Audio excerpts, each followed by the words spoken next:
Mère de 4 garçons, Pamela trouve que le marché du jouet tourne en rond autour des écrans, du numérique et des tendances dans les cours de récré. Pour elle, cet univers manque de créativité. Elle décide alors en 2015 de racheter un petit site qui vend des jouets made in France et se lance dans l'aventure. Donc après, j'ai appris sur le tas. Parce que j'étais pas chef d'entreprise, j'étais pas dans le jouet, j'étais pas sur un site internet. Donc ça m'a valu quelques cheveux blancs. Hein.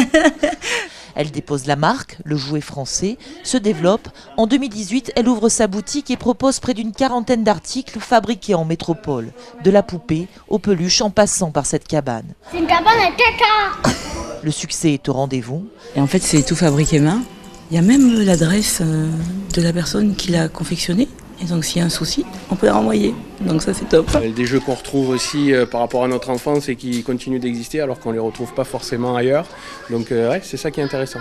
Un succès qui séduit les grands groupes, Pamela doit faire face. Il y a des rouleaux compresseurs qui arrivent et qui se disent la petite bonne femme, elle a commencé dans son jardin, elle a 4 enfants, elle habite au fond de la campagne. Pas de problème, on peut lui prendre son idée, ça va passer.